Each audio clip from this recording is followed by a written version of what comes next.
And there we go. Yep, off it goes.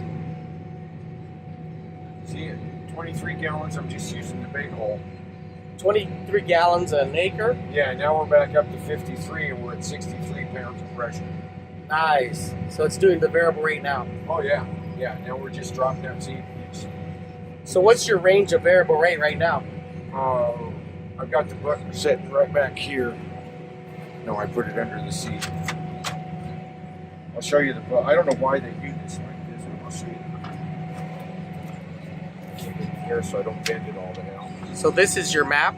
This is the field map here. And so your range of application is going to be like 5 to... From 19 gallons to 71 gallons. 19 to 71. And you're able to achieve that with Yeah. the GX30? Yeah. That's great. Now, I've never tried the 71. I might have to drop it here because of the orifices. Yep. But I can run 60 gallons Nice. without a problem. I can jump from 19 to 60 without a problem. So initially, your threshold was set to 45. 40. Yeah. So your PSI would shift at 40. Yeah. Okay, and then you shifted it to what? 45. Why was that? Because it kept, when it would go to the high side nozzle, there wasn't enough pressure to keep it on the high side, so it kept dropping down. I wasn't getting an even application. Nice. So I moved it up 5 more pounds of pressure, and then that solved that problem. Great. So that's pretty slick that you don't have to go out and change an orifice. You don't have to do nothing. I can just do it right here in the cab. And it allows you to change that pressure threshold. Yep. That's great. And so I noticed the low and high side are shifting back and forth as your variable rate changes. Yeah. That's pretty slick. Yeah, it is. And then you have it set up for 8 sections of swath. Yes. Great. A 16 row with 8 sections. And I believe this is what, your 3rd season with it?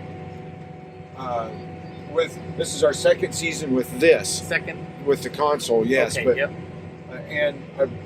Or is it the 3rd season with the electric diaphragms or whatever you call them? Oh, Yes.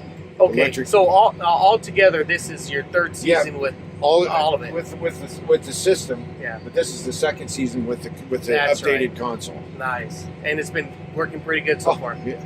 Yeah. Within gallons, like 10 on 6,000-7,000 gallons applied on a quarter.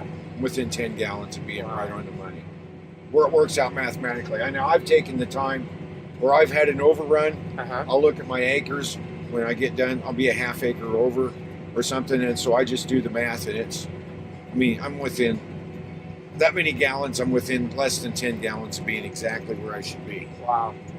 Yeah, it's really accurate. That's It pays for itself right off the get-go. You don't waste anything. That's great. Especially if you variable rate. Most people are going to, I believe.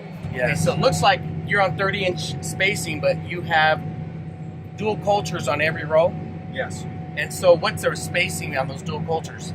10 inches. 10 inches, okay. 10 inches from center of the plant. Okay, perfect. So we're coming out of the GX30 dual microcontrol valve, and then we're splitting it on the 10-inch centers. Okay, perfect. That looks good. And so what's your thought process of doing the 10-inch centers that way? I want to go on both sides. I don't want to have the plant to have to reach that far to grab the nitrogen. I want it to be readily available closer to the plant so we can get a hold of it sooner.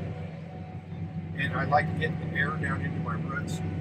Just so, like this year in particular, we've had some really heavy rains. The ground's got hard.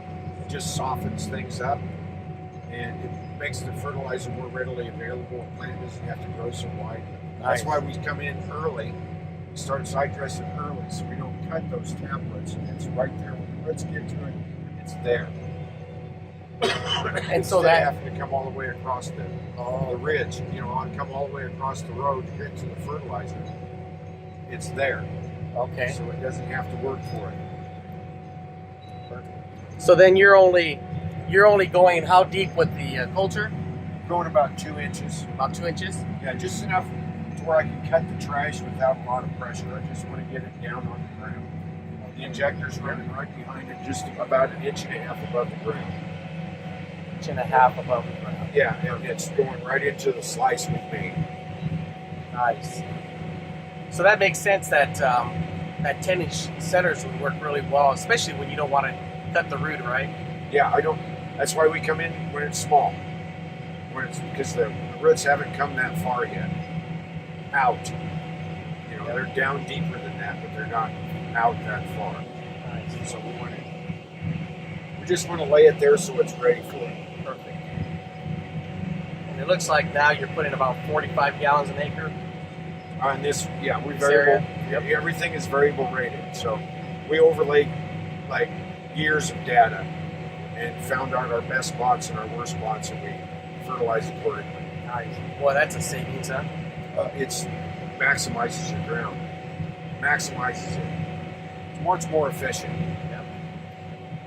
And your tank in the back, how big is that? 1,500 gallons, 1,500 gallon tank. Wow.